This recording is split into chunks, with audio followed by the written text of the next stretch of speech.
Begini, Pak. Nah, siapa yang masak siapa? Ini ibu ini. Ini sama ini siapa aja? Kita yang tahu. Masak, ini ada kadang-kadang nasi, kadang-kadang mie gantian.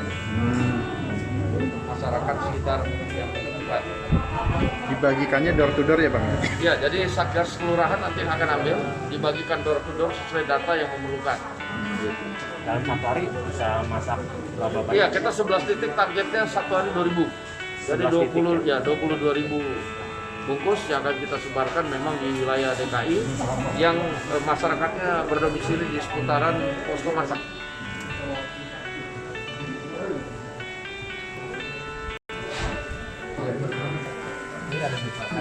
Dari siang? Oh siang. Jadi kalau kayak telur direbus dulu dari kemarin? Oh gitu. Dari semalam. Jadi praktis.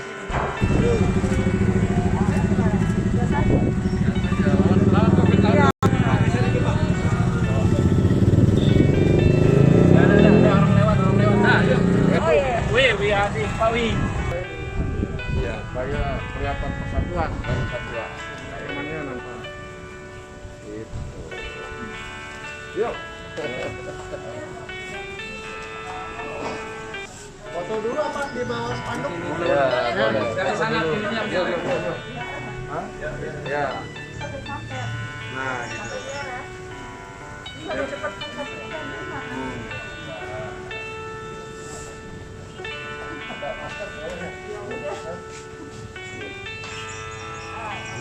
Nih. Yuk. Kenapa Pak?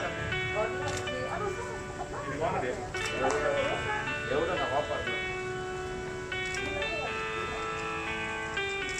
Hari dulu kan memang gitu kan.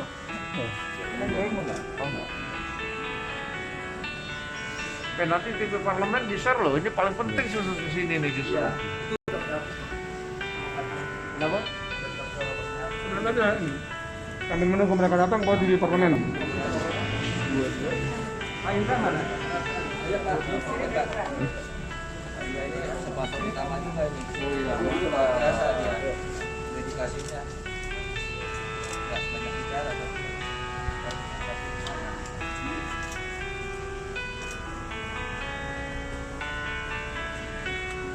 Pada kegiatan hari ini tadi telat. Oke. Jadi hari ini Satgas lawan COVID-19 DPR bekerja sama dengan Satgas lawan COVID wilayah DKI itu meninjau posko masaknya Satgas lawan COVID, di mana posko masak lawan COVID di Jakarta ini ada 11 titik ya. Tadi sudah di Jakarta Pusat, lalu kemudian Jakarta Barat, dan ini titik terakhir di 11 titik, di mana satu titik itu kita masak untuk 2.000 orang. Jadi total 11 titik itu ada 22.000 setiap hari. Ini kita sudah berjalan 11 hari. Nah, kenapa dinamakan posko masak? Itu memang khusus untuk masak aja. Jadi makanan yang sudah siap nanti diambil oleh satgas-satgas kelurahan yang sudah didata, karena kita ini lintas partai. Nanti kemudian dibagi kepada yang membutuhkan di kelurahan-kelurahan yang sudah terdata tersebut. Jadi tidak ada antrian yang datang ngambil berbondong-bondong seperti dapur umum, sehingga kenapa kami namakan ini posko masak bukan dapur umum. Pembagiannya sendiri apakah merata ke seluruh masyarakat atau ada datanya juga Pak? Ya, sebenarnya kan kita minta didata, dan sekarang memang sudah ada datanya bahwa masyarakat yang memerlukan di kelurahan itu memang yang benar-benar memerlukan. Memang kita tidak bisa memenuhi semua, karena ya namanya juga kita satuan tugas ini relawan, kita memenuhi sebagaimana kemampuan kita. Kami bekerja sama dengan elemen masyarakat, anggota DPR, dan Kementerian BUMN dalam memenuhi bahan baku. Jadi semua makanan ini diantar oleh relawan semua Pak? Ya, jadi nanti kalau sudah masak, lalu kemudian Satgas Kelurahan, relawan-relawan akan ambil untuk dibagi-bagikan. Jumlahnya ada berapa total? Kira-kira? Total kalau 11 titik ya 22.000. 22.000. Iya. Relawannya Pak, total relawannya? Total relawan Sekitar? saya nggak hafal, karena satu kelurahan itu bisa 25 sampai 30. Ini rencananya berlangsung sampai kapan? Ya, kami sesuai dengan kalkulasi yang ada kemungkinan akan terus berlangsung sampai dengan akhir Juni 2020. Setiap hari itu ya Pak? Setiap hari. Oke, terima kasih. Pak. Ya ini yang dari Mungkin penanggung bisa jawab menambahkan, titik 11 ini Vihara. mungkin bisa menambahkan Pak. Ya, Oh terus, gini. kita tambahkan Ya, bahwa ayo sini. sampai sini. Ayo yuk. Iya. Jadi gini Pak, apa yang dilakukan oleh Satgas COVID-19 DPR ini yang dibawa Pak Dasko, itu juga men-trigger kita, memotivasi kita untuk ikut berperan serta. Oleh karena itu, kemungkinan kami akan walaupun tidak tiap hari, tapi mungkin akan terus continue juga untuk melakukan kegiatan ini. Karena terinspirasi oleh kegiatan yang dimotori oleh Pak Dasko, DPR Satgas COVID ini. Gitu loh. Itu yang paling penting, termotivasi. Kita tersentuh oleh ajakan Satgas COVID-19 di bawah Pak Dasko ini. Dan Pak Dasko sudah memberi contoh, jadi itu kita sangat bersyukur, berterima kasih bisa ikut berpartisipasi justru kegiatan ini. Itu aja sih. Ini kan ada 3 titik ya Pak Dasko ya. Apa rencananya akan ada penambahan titik lagi? Kita rencana kemungkinan akan bertambah karena semakin banyak yang mau ikut berpartisipasi. Nah, sehingga kita akan menambah titik-titik di wilayah DKI Jakarta supaya lebih banyak bisa menolong masyarakat yang memang membutuhkan.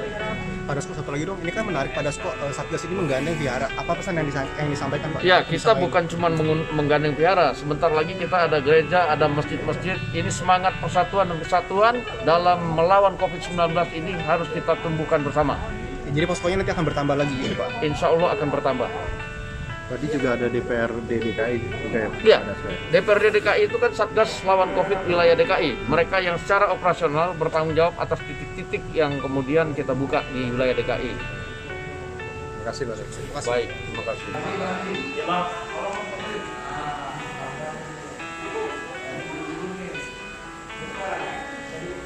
Otak. Minggu Pak teman. 1, 2, 3.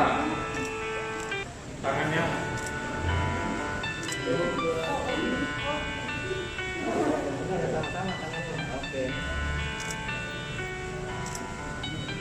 Ya, ini perwakilan Bang Lius. Oh ya.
Elvi mana Pak Elvi?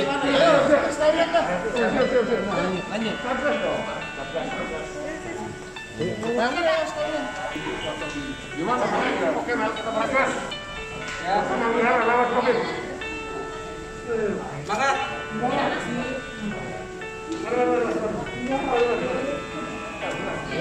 Lawan COVID. Semangat.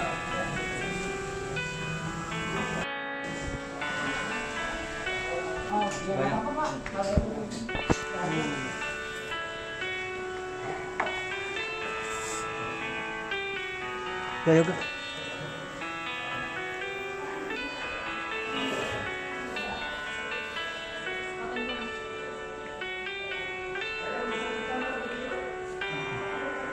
Mana lagi? Ada foto-foto. Berangkat lagi ini. Sini satu lagi. Pas. Ini. 1, 2, 3. Lawan COVID.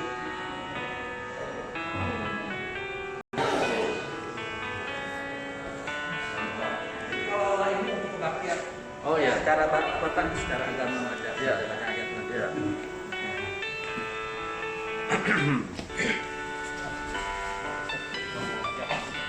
Iya.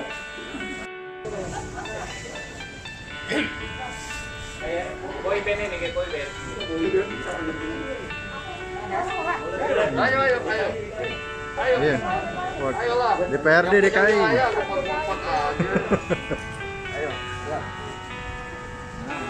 Makin nggak kelihatan yang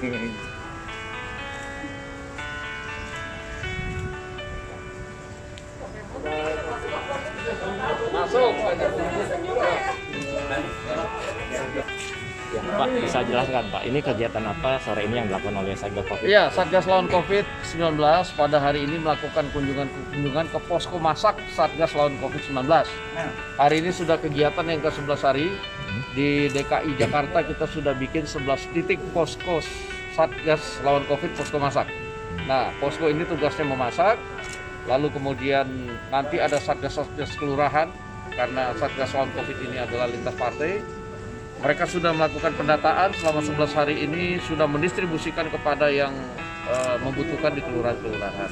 Oke, Pak, ini kan kita lihat salah satu posko berada di rumah ibadah Pak ya, di salah satu wihara. Apakah juga ada di rumah ibadah lainnya Pak? Iya, jadi ini adalah satu dari 11 titik, yang lain-lain masih di posko masak biasa, tapi ini semakin hari animo masyarakat yang akan membantu juga semakin banyak. Kalau kita dengan beberapa titik kerjasama dengan Kementerian BUMN, nah ini kemudian partisipasi langsung masyarakat.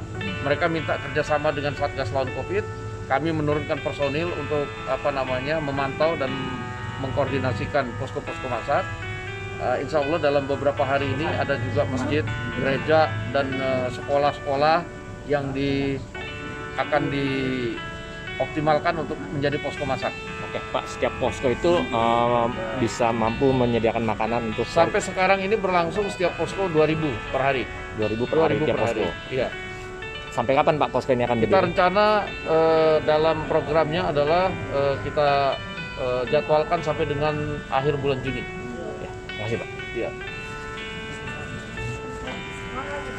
Memang COVID ini paling takut. Dari DPR RI mungkin bisa diterangkan juga. Ya, karena kan sebenarnya kita mendapatkan tugas dari Satgas lawan COVID DPR RI untuk mengorganisir yang ada posko masak yang ada di DKI, karena kebetulan kami yang mendapatkan kepercayaan dari Satgas DPR RI. Jadi Satgas DKI itu dipegang diserahkan ke Komisi E. Salah satu kita kebetulan dari Komisi E semua. Salah satu pertimbangannya karena kemarin adalah COVID terkaitan dengan kesehatan gitu kan, ternyata berkembang sampai posko masak. Memang belum semua teman-teman Komisi E yang ikut terlibat langsung. Jadi maksudnya gini, PIC hariannya kebetulan ditugaskan kepada kami. Kita ada berlima, tapi hari ini cuma bisa bertiga. Untuk ketua Satgas DKI-nya dipegang oleh Pak Anggara. Pertimbangannya beliau kan wakil ketua Komisi E gitu ya. Terus ya sudah berjalan saja semuanya, karena hampir semua di seluruh Indonesia Satgas lawan COVID daerahnya itu memang dipegang oleh DPRD terkait gitu, misalnya daerah. Maksudnya DPRD provinsi, kabupaten itu sudah terbentuk. Nah, ini kan 3 titik nih, 3 posko. Nah, rencananya apa akan ada penambahan lagi? Kalau penambahan kita ikut dari pusat ya. Kebetulan kami hanya pelaksana di DKI. Kebetulan Pak Anggara ketuanya, saya bagian operasional, dan Ibu Aude adalah koordinator posko masak sebenarnya. Jadi beliau yang mengkoordinir setiap hari kebutuhan posko-posko masak. Salah satunya di Vihara ini memang baru, belum lama, dan ini secara mandiri permintaan dari pemilik Vihara dan segala macam. Kita memang belum secara intens mengkontrol yang ada di sini, tapi regulasinya semua sama, protapnya sama. Satu hari itu target kita adalah 2.000 bungkus. Jadi karena ada 11 posko berarti ada 22.000. Dan itu dibagikan ke warga sekitar? Dibagikan kita gini, posko masak ini tidak seperti dapur umum lainnya. Jadi tidak ada yang mengantri minta makan di sini gitu. Maksudnya jadi ada relawan-relawan yang akan mengambil. Satu relawan itu biasanya bawa satu titik itu ada 200 bungkus. Jadi dia akan membagi karena mereka yang paling tahu di wilayah mana yang membutuhkan gitu kan. Dan mereka sudah melakukan pendataan sebelumnya. Iya. Jadi agar setiap hari target yang kita berikan itu sama. Jadi mereka tetap menerima bantuan makanan. Tidak berubah orangnya, yang ngambil tidak berubah, yang diberikan juga tidak berubah. Karena semua petugas masak di kita akan dirapid setiap 5-7 hari. Kita rapid ulang kalau ada, karena kan ini sedang masa COVID ya. kita tidak tahu cara penularannya segala macam, kita harus steril, memberi makan pun tidak sembarangan gitu ya. Jadi disediakan rapid, vitamin dan lain-lain. Jadi semuanya insya Allah sesuai protap yang dianjurkan oleh Dinas Kesehatan atau Kementerian Kesehatan. Berarti door to door tidak ada kerumunan ya? Iya, iya betul betul. Terima kasih Bu. Ada? Bu Waudit ada tambahan? Ya, mau nambahin nggak? Ternyata tidak mudah ya Bu, punya dapur 11, belum permintaan panci bolong itu Bu Ade. Kita ada yang harian ada 5, kebetulan 2, karena itu kan terkait dengan ada rapat banggar di DPR dan lain-lain, jadi teman-teman nggak bisa mendampingi para senior di DPR RI, jadi hari ini cuma kita bertiga. Gitu. Ya, nanti kalau mau tahu susunan dan lain-lain nanti saya share. Terima kasih Bu. Banyak. Ya. Ya, sama. Ya.